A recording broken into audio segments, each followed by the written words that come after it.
इसको लेकर जो है जैसे कि अतीक का एनकाउंटर हो गया है, तो पहले कहे थे एनकाउंटर कर देंगे, फिर वो तमाम बातें हुई, फिर वो चीज़ हो भी जाती है। तो अतीक ने एक डर भी दिखाया था कि हमको जेल में पेशी हो सकती है, लेकिन बाहर पेशी दिया जा रहा है और मेरी हत्या हो सकती है, वो हो भी गई। किस तरह देखिए, हम ये मानते हैं कि इस देश में न्यायपालिका एक बहुत सशक्त बॉडी है और उसको हमने ये अधिकार दे रखे हैं कि अपराधी है या नहीं है, उसकी क्या सज़ा होनी चाहिए, इस पे निर्णय न्यायपालिका लेगी। और किसी भी सरकार को, किसी भी पर्सन को या किसी भी व्यक्तित्व को ये अधिकार इस देश का संविधान नहीं देता कि आप उसके लिए सज़ा क्या होगी किसी व्यक्ति के लिए, इसका निर्धारण करें। और सबसे महत्वपूर्ण बात है कि जो लोकतंत्र में हम रह रहे हैं वहाँ न्यायपालिका की एक भूमिका है, उसमें हम इंटरफियर ना करें। और अगर न्यायपालिका का काम भी हमको करना है तो जजेस को बोल दीजिए कि वो रामचरितमानस पढ़ें बैठ करके। लेकिन जिस तरह से जो आशंकाएं दिखाई थी और उसकी मौत भी जाती है, तो इस पूरे प्रदेश में क्या लगता है, ये कोई साजिश है या जो है नॉर्मली हुआ है? देखिए, सबसे बड़ी बात यह है कि चाहे अपराधी हो या ना हो, अगर पुलिस कस्टडी में कोई व्यक्ति है तो उसकी मौत होती है तो कहीं ना कहीं उसकी हत्या होती है, तो कहीं ना कहीं आपने लॉ एंड ऑर्डर की जो धज्जियां उड़ गई। तो भारतीय जनता पार्टी की जो उत्तर प्रदेश में सरकार है वो किस लॉ एंड ऑर्डर की बात कर रही है, ये जवाबदेही उनकी बनती है। व्यक्ति मरने वाला अपराधी था या नहीं था, ये बात की बात है, लेकिन वो पुलिस कस्टडी में था, उसकी हत्या वहाँ कैसे होती है? पुलिस इतनी सिक्योरिटी के बाद भी लाइव मर्डर दिखाया जा रहा है, इसको किस एंगल से देखते हैं? देखिए, इसको इस एंगल से देखते हैं कि आप शार्प नहीं थे, आप एक्टिव नहीं थे, आप इस बात पे सजग नहीं थे कि वो व्यक्ति जिसकी हत्या हुई है लगातार बोल रहे थे कि मुझे कभी भी मेरे ऊपर एनकाउंटर किया जा सकता है, मुझे मारा जा सकता है। तो उस बात को, चाहे वो अपराधी थे या नहीं थे, उस बात को सरकार को बहुत ही गंभीरता से लेना चाहिए था और कहीं ना कहीं इस बात में नेग्लिजेंस किया गया है और जिसके परिणाम हमारे सामने हैं। क्योंकि मेरे क्षेत्र सिराथू में एक पुल बनता है, शहजादपुर का पुल, लगभग 300 करोड़ रुपए का वो पुल बना और उद्घाटन के 3 महीने बाद उसकी सरिया उखड़ के ऊपर आने लगी और नाम दे दिया दुर्गा भाभी सेतु।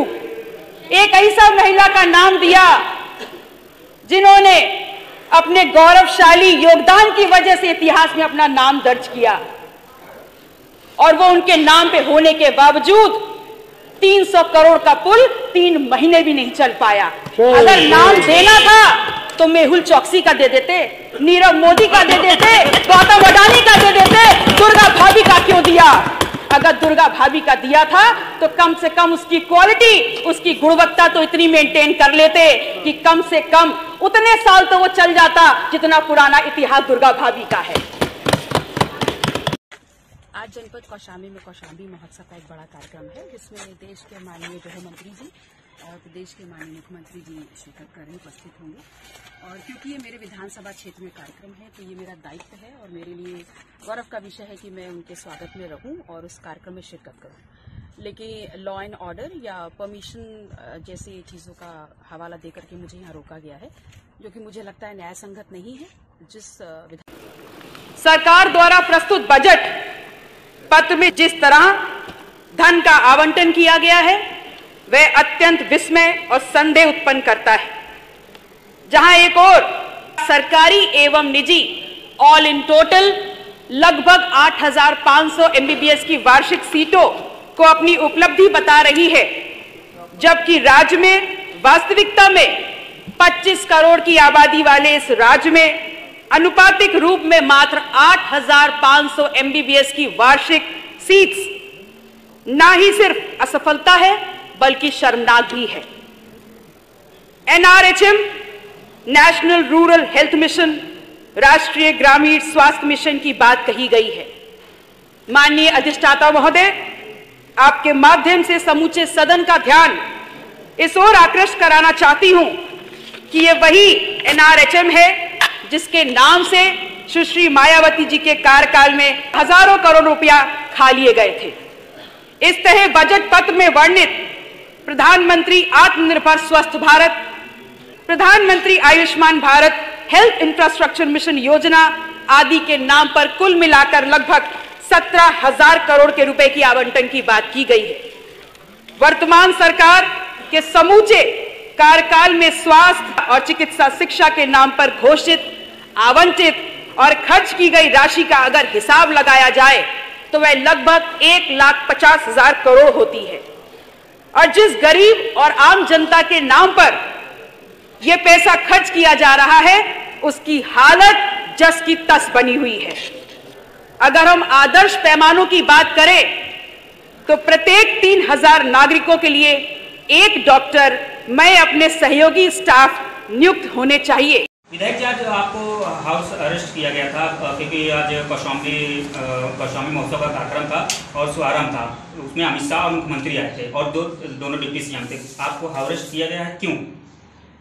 देखिए, कौशाम्बी उत्सव जो मनाया जा रहा है वो तमाम स्थानीय लोगों के लिए और मेरे लिए विशेषकर, क्योंकि मैं इस विधानसभा की जनप्रतिनिधि हूँ, मेरे लिए बड़ा फक्र का मौका था। और ऐसे में मैं अपने प्रदेश के मुखिया माननीय मुख्यमंत्री जी और इस देश के माननीय गृह मंत्री जी का स्वागत करना चाहती थी और सभी स्थानीय लोगों के साथ मैं वहाँ पर इस कार्यक्रम में शिरकत करना चाहती थी। लेकिन आज सुबह मुझे प्रशासनिक अमले के द्वारा मेरे घर में ही, मेरे घर को छावनी में तब्दील करते हुए हाउस अरेस्ट किया गया। और जिनके इशारे पर ये किया गया है, मैं ज़रूर कहना चाहूँगी, ऐसे उप मुख्यमंत्री और यहाँ के सांसद जो गले तक पूरे भ्रष्टाचार में लिप्त हैं, कहीं ना कहीं उनके इशारे पर ये हुआ है। तो 2022 में उप मुख्यमंत्री जी की वजह से भारतीय जनता पार्टी की लुटिया कौशाम्बी में डूबी है।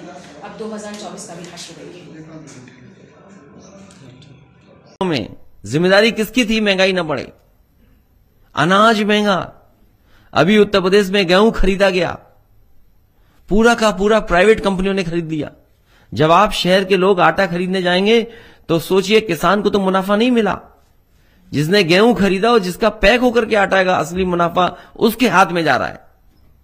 इन सवालों पर जनता ध्यान न दे, इन सवालों पर जनता चर्चा न करे, इसीलिए उनके भाषण दूसरी दिशा में हो रहे हैं। हमारी कोशिश होगी कि जो शहर की सुविधाएं हैं, हमारे कस्बे शहर जो बर्बाद हो रहे हैं,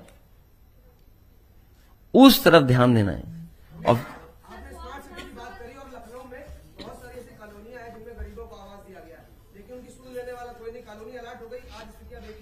इसीलिए भारतीय जनता पार्टी को हटाइए, आप सुविधा पाइए। वो समय आने पर हम लोग करेंगे, वो कार्यक्रम भेज देंगे।